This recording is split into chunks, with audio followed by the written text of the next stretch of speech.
Now, with all of that being said, we know that none other than Paige Bueckers has been getting a special whistle all rookie year. It was supposed to be just another routine game in Dallas. The lights were bright, the crowd buzzing, and the players locked into their rhythm. But what happened next sent shockwaves across the WNBA. Paige Bueckers, the rookie phenom with a smile that masked her fire, did the unthinkable. She made physical contact with a referee. And just like that, the story changed. What should have been a simple highlight reel game exploded into a scandal that no one saw coming. But everyone's now talking about. In a now viral 3-second clip, Bueckers is clearly seen bumping into the official mid-game, a move that in any other situation, by any other player, would have earned an instant technical foul or even ejection. But not here, not for Paige. The whistle stayed silent. The game continued. And the league, in that moment, looked the other way, sparking accusations of preferential treatment,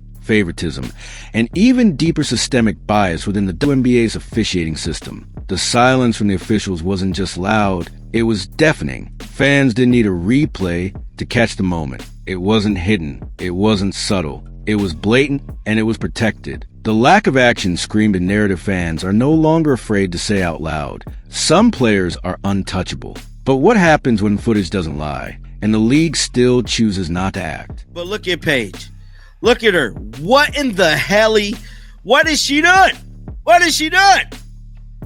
Like, since when could you do this? It didn't take long before the footage caught fire online, spreading like wildfire across basketball Twitter, Reddit forums, and YouTube breakdowns. This wasn't a small incident tucked away in a box score. This was a watershed moment for how we view fairness in the WNBA. And it begged a chilling question. If Paige Bueckers can do this without punishment, what else is being overlooked? Because this wasn't just about one bump. It was about what that bump represents. A growing divide in the league. A brewing distrust among fans. A belief that some stars get a golden ticket to do what they want, when they want, while others get tossed for a sideways glance. And that, my friends, is a kind of double standard that destroys trust in the game. But the deeper the story goes, the darker it becomes. Fans and analysts began to dig, not just into the game, but into the pattern. And what they found is sparking even more outrage. A string of favorable calls, quiet passes, and no calls that seem to follow Bueckers everywhere she goes. And this time, it's not just fans crying foul. It's former players, commentators, and insiders whispering the same two words. Yukon privilege. That's right, the Yukon Mafia has entered the chat. According to growing speculation, the WNBA is heavily influenced by a silent but powerful network of former University of Connecticut alumni who've woven themselves into every corner of the league. From coaching benches to front offices to broadcast booths, the reach is deep and the protection it offers even deeper. These aren't wild conspiracy theories pulled from the shadows. This is about patterns. Patterns that fans are seeing more clearly with every game. Patterns that show former UConn players like Bueckers getting the benefit of the doubt far more often than rookies from other programs. Patterns that show a suspicious absence of accountability when the blue blood pipeline is involved. It's not just about one school. It's about the power that school has built. And for the first time, fans are pointing the finger not just at the refs, but at the very structure of the league. Because when officiating starts to look more like favoritism and less like integrity, the WNBA stops being about merit and starts being about politics. The fans see it. The players feel it. And the league? They're running out of excuses. Because once a system starts protecting certain stars while punishing others, you're no longer talking about basketball. You're talking about corruption. And that's a stay-no-brand deal media push or PR spin can wipe away. But let's not ignore the elephant in the room. Caitlin Clark. The internet didn't waste a second before drawing comparisons. And the outrage was instantaneous. Because let's be honest, if Caitlin Clark had made contact with a ref, there would have been whistles flying from every corner of the court. Suspensions, media firestorms, endless debate panels. It would have been a full-blown scandal. Instead, Paige gets a pass. And that double standard has become the real story. Fans aren't just mad, they're insulted. They're tired of watching one set of rules for one star and another set for everyone else. The league's failure to act has become a spotlight on its own hypocrisy, and Caitlin Clark's name has become the rallying cry for fairness. Social media is ablaze with commentary, and it's not pretty. There is no golden whistle. One fan posted, It's blue, Yukon blue. That post alone racked up tens of thousands of likes. The rage is palpable. Because the truth is, this is no longer just about a rookie's bump. It's about how that bump exposes everything wrong with how respect and discipline are unevenly enforced in the league. The difference in how Clark and Bueckers are treated is not speculation, it's quantifiable. From foul calls to media coverage, the favoritism is as obvious as it is offensive. And in a league fighting for legitimacy, the last thing can afford is to show the world that some stars are above the rules. But that's exactly what it's doing. And now, the whispers are getting louder. Was Paige behind those recent trades? First, it was Dejanai Carrington, then Alyssa Thomas, both former teammates, both gone.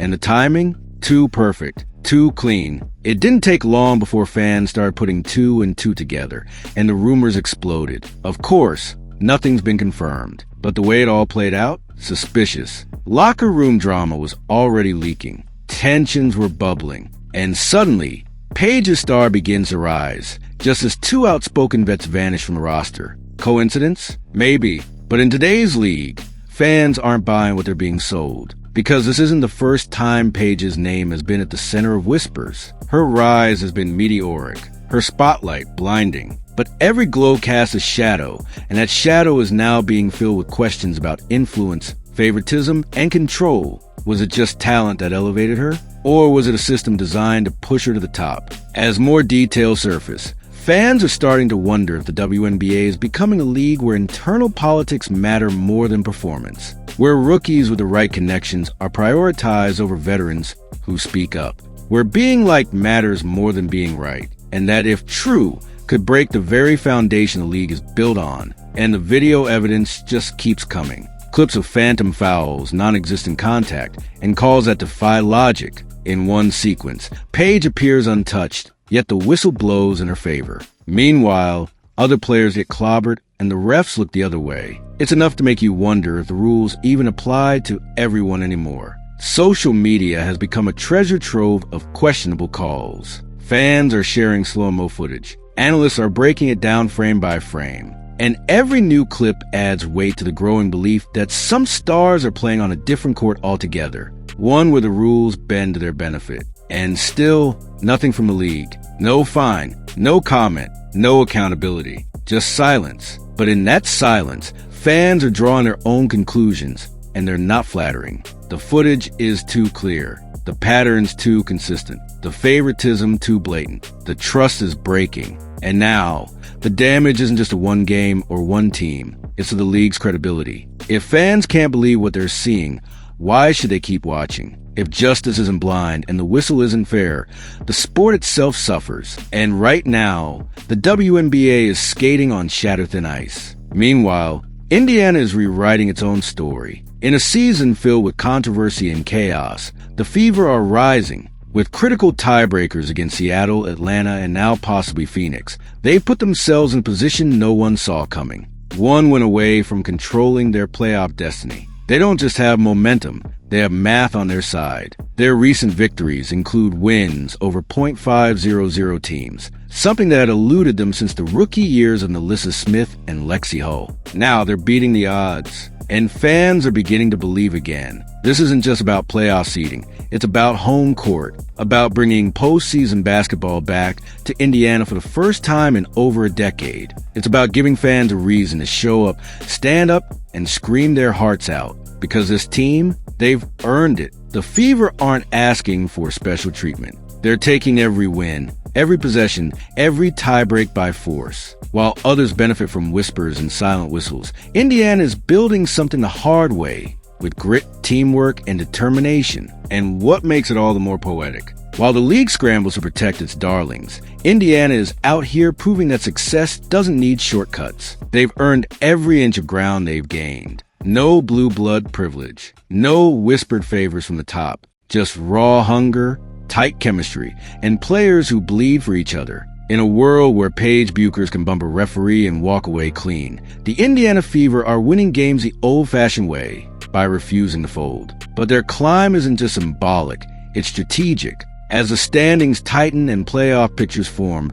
every tiebreaker becomes a gold mine. Indiana already has the edge over Seattle. They've outpaced Atlanta. And if they can pull out just one more win over Phoenix, they'll complete a clean sweep of the teams fighting alongside them for position. That's not luck. That's a masterclass in execution under pressure. Something no PR machine can fabricate. And make no mistake, that Phoenix matchup isn't just another game. It's a chess move. Win it, and Indiana practically guarantees themselves. Lose it, and the whispers start again. But this time, they're not about favoritism. They're about whether Indiana's miracle run was too good to be true. That's the tension. That's the pressure. And that's what makes this team so damn captivating. Because let's not forget what this crowd means to Indiana. This isn't just another franchise. It's a community aching for redemption. It's a fan base that hasn't seen playoff basketball in over a decade. A generation has grown up without the sound of postseason roars in their home arena. But now, that dream is no longer fantasy. It's a countdown. And if Indiana gets home court, the roof might come off that building. It's hard to overstate the magnitude of what the Fever are doing right now. While the league is busy protecting narratives, Indiana is writing their own. Every win chips away at the idea that this league belongs to a select few. Every comeback is a middle finger to the whispers of Yukon favoritism. And every second they hold that playoff position, it's a warning shot to the rest of the WNBA. You can't manufacture heart. And here's the kicker. They're just a game and a half out from the 2 seed. Think about that. With everything going on this season, every cheap shot at Caitlin Clark, every no call, every media circus, the Fever have kept climbing. While other teams collapsed under pressure, Indiana dug in. They've turned disrespect into fuel, doubt into focus, and now they're knocking on the door of greatness without compromising their integrity. This isn't just a Cinderella story. This is a revolution. A team defying the odds not because of who they know, but because of what they've built. And at the center of it all, players who've taken every jab, every headline, every missed call, and turn it into dominance. This is the kind of run that makes legends. This is the kind of run that makes history. The middle tier in the WNBA is a battlefield. Seattle, Atlanta, Phoenix,